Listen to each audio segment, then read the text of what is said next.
नमस्कार, स्वागत है आपका पोर्टफोलियो पिक में। हमारे साथ जुड़ रहे हैं एक खास मेहमान, हमारे इन्वेस्टमेंट एडवाइजर रचित खंडेलवाल जी। सर नमस्कार, स्वागत है आपका शो में। नमस्कार आयुषी जी। सर आज आप कौन सा पोर्टफोलियो लेकर के आए हैं हमारे दर्शकों के लिए?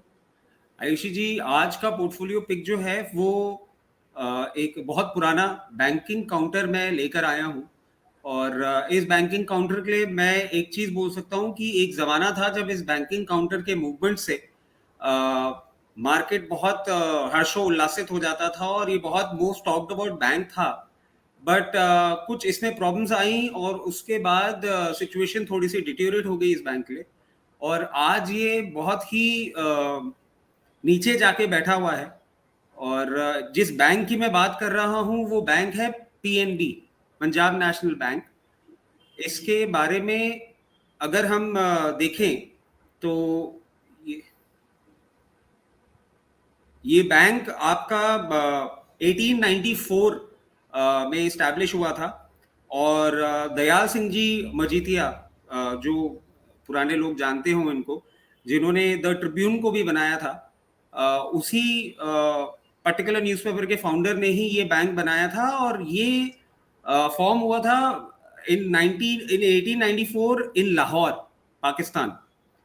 अब इस बैंक की अगर हम बात करें तो इस बैंक की इंपॉर्टेंस आप ऐसे समझिए कि आज के टाइम में ये गवर्नमेंट अंडरटेकिंग बैंक्स में सेकंड बिगेस्ट बैंक है in terms of branch network.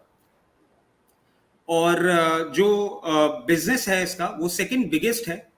और अगर इस बैंक की हम बात करें तो आज के टाइम में ये जो बैंक के नेशनलाइजेशन हुए उसके बाद मिनिस्ट्री ऑफ फाइनेंस के अंडर आ गया।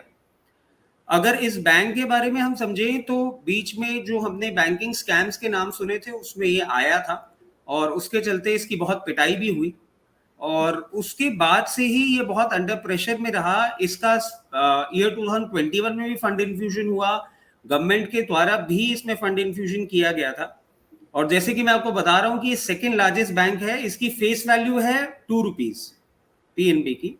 और अगर इसमें हम होल्डिंग का देखें, जो कि मैं हमेशा बताता हूं, तो प्रमोटर होल्डिंग जो कि गवर्नमेंट ऑफ इंडिया इटसेल्फ है वो है 73.15%। एफआईआई का इंटरेस्ट अभी बहुत ब्लीक है, इसमें 0.99% है। डीआईआईज 11.45% होल्ड करते हैं और पब्लिक डोमेन में भी ये बहुत ज्यादा नहीं है, अभी 14.41% है। अब हम इस बैंक की बात क्यों कर रहे हैं मैम? क्योंकि इस बैंक को क्लियर करते करते अपने सारे एनपीए, सारे प्रॉब्लम्स कुछ टाइम लग गया और ये बहुत डार्क जोन में चला गया। बट अब हम बात करें कि अब हम इस बैंक को क्यों लेकर आ रहे हैं, तो इसको ऐसे समझा जाए कि इस बैंक की कुछ एक बातें हैं जो कि बैंकिंग इंडस्ट्री के पॉइंट ऑफ व्यू से बहुत ही अमेजिंग है और एक इंडिकेशन दे रही है कि ये बैंक अब एक अच्छी सिचुएशन में जा रहा है। कुछ मैं आपको बातें बताऊंगा। इसका कासा जो है वो कासा है 44.54%। कासा आप ऐसे समझें कि इस बैंक का जो टोटल फंड होल्डिंग है उससे मेजॉरिटी फंड होल्डिंग 44.54%। इसका बहुत लो इंटरेस्ट पेमेंट या नो इंटरेस्ट पेमेंट वाले ही डिपॉजिट से आता है, जो कि किसी भी बैंक के लिए बहुत अच्छा है क्योंकि उसकी जो कॉस्ट ऑफ कैपिटल है वो बहुत कमती रहती है। अगर आप इसके रिजल्ट की बात करें तो जो इसकी प्रॉफिट ग्रोथ रही है पिछले 3 सालों में वो 29.36% रही है। आप इसमें एक चीज और देखें कि अभी जो इसका पिछले हफ्ते रिजल्ट आया था उसमें भी जो हमारी मीडिया है और जो सब लोग हैं वो ये बात कर रहे हैं कि इसका जो ईयर और ईयर प्रॉफिट होता है वो 70% से ड्रॉप किया है और 308 करोड़ पे आके रुका है। तो इसमें मैं एक चीज बताना चाहूंगा कि हम रिजल्ट्स को जब पढ़ते हैं तो हमको थोड़ा और डिटेल में जाना पड़ता है। इसके रिजल्ट्स इसलिए नीचे आए हैं क्योंकि इसने जो बैड लोन की प्रोविजनिंग है वो अपनी और बढ़ा दी है।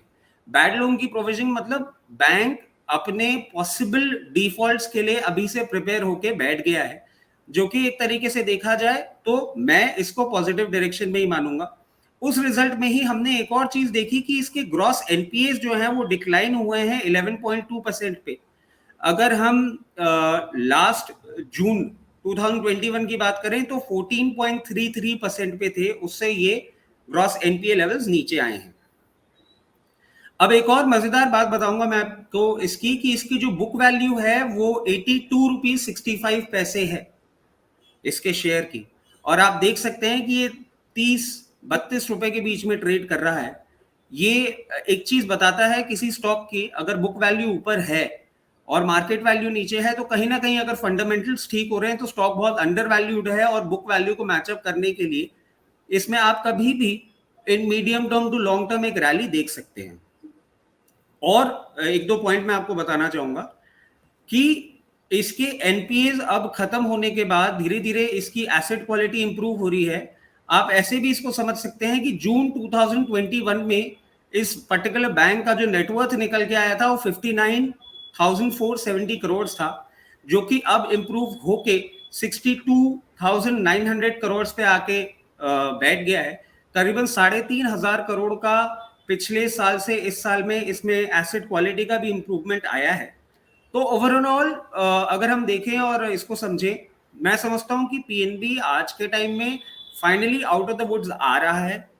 एक लॉन्ग टर्म का टाइम होराइजन हम लेके चले और थोड़ा थोड़ा पैसा इन एसआईपी मोड, जब भी थोड़ा हमारे पास पैसा आए वो इन्वेस्ट करते जाएं, तो पीएनबी आने वाले समय में एक बहुत ही बेहतरीन लॉन्ग टर्म इन्वेस्टमेंट समझा जा सकता है।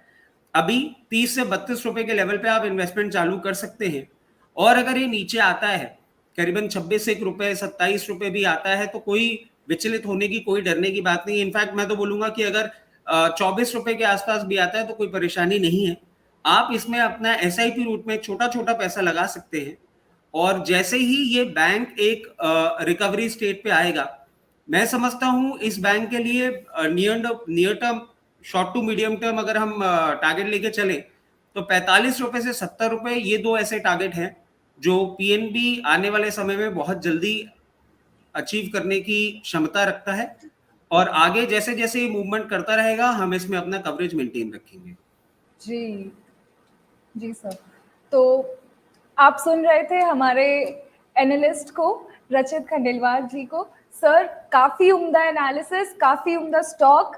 बहुत बहुत शुक्रिया हमसे जुड़ने के लिए हमारे शो पर। बहुत बहुत शुक्रिया सर। दोबारा फिर मुलाकात होगी आपसे ऐसे ही स्टॉक के साथ। जुड़े रहे पोर्टफोलियो पिक के साथ। Right, thank you.